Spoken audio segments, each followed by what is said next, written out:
take a look. What comes to mind when you see this image? World War I? The Holocaust? Nazism?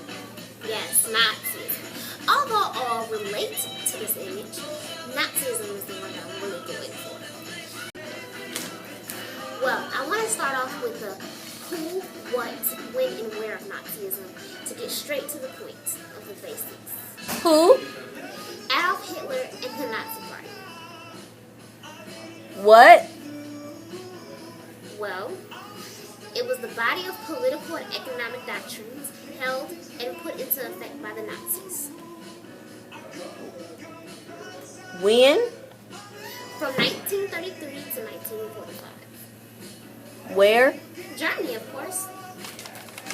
What was the goal of it all? Well, the goal of it all was world domination and the creation of the master Aryan race. Now, all of these questions are important, but there's one aspect that's missing. Who was affected by Nazism? I know elimination of the unfit, like blacks, Jews, gypsies, gays, like social Darwinism, right? Yes, but even deeper into the family, the sons and daughters of the third rich. Did you think about that? But what's so important about the children? The children are the future, and the influences they had from Nazism had a large impact on their lives. Now, imagine going for a ride with your mother, and you just look around the street, and what do you see? You see kids with the Jewish tattoo Star of David, and men with whips behind them. And when you ask your parents, why is this so? What is going on? You get no reply. Or you get a brushed off answer that you know isn't correct. Although you're young, you know something isn't right. But you shouldn't say anything because that's your parent, right? Or perhaps say, you have a best friend in class, and he's Jewish, and all of a sudden he disappears. Not a word, not a trace, no questions. What do? What do you think of that? How does that impact your life? Take a minute. Stop. Now, of course the children were influenced by peers, schools, and society. But what's most important is, what were they most influenced by inside of the household? Parents, maybe? Yes. Their parents? Yes. Most mothers were house moms who stood by their husband, yes, of course, back in the day. But usually, it was their father who was part of the Nazi Party, or at least played the large role and was away from home a lot, more often than nowadays. The things that their fathers did troubled many children all throughout their life. With what they saw and what they experienced their fathers do, especially with their obsession with Hitler. Imagine being a child who says, I am torn by the image of a good father and that of a criminal. Now that quote was taken from the book entitled Hitler's Children by Gerald L. Posner. It's on the sons and daughters of leaders of the Third Reich that talk about themselves and their fathers as well. Now I'm going to use a few stories from the book to help you better visualize the impact of Nazism on these sons and daughters. You might even catch a feeling of how they felt. Okay, so the Holocaust was the murder of approximately 6 million European Jews and 3 to 5 million other victims, including Polish, Russian Christians, Jehovah's Witnesses, gypsies, homosexuals, and political opponents of the Nazi regime. This period took place from January 30th, 1933 to May 8th, 1945, during World War I. It all began when Adolf Hitler came to power and him and the Nazi Party led the Holocaust. This is a quote from Hitler himself. When I came to power, I did not want the concentration camps to become the old age prisoner homes, but instruments of terror. And some of the major events that happened during the Holocaust was the concentration and labor camps, the death marches, Kristallnacht, the Night of Broken Glass, and the ghettos. All of these events still impact the world today as we know it.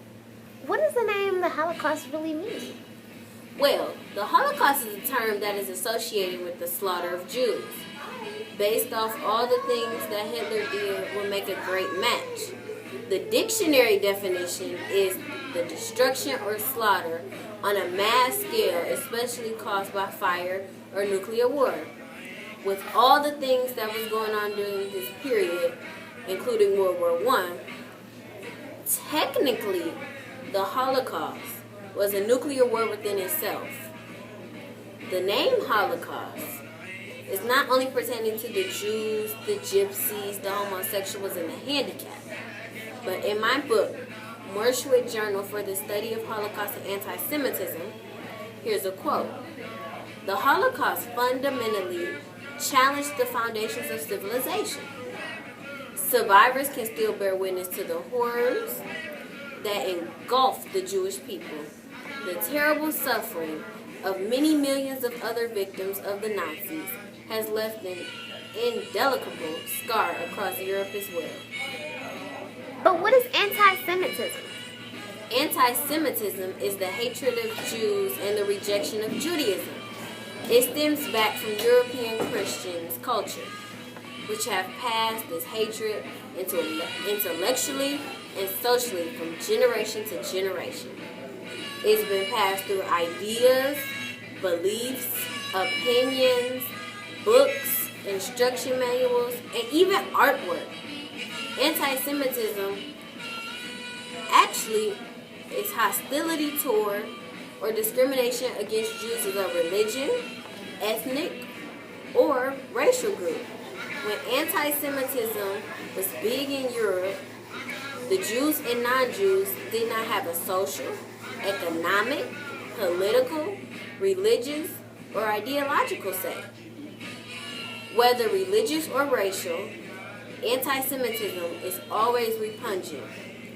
One of the most destructive manifestations of human stupidity and evil, what is profoundly expressed in its man's traditional mistrust of the man who is not part of his tribe, that other who speak a different language, whose skin is a different color, and who participates in mysterious rites and rituals.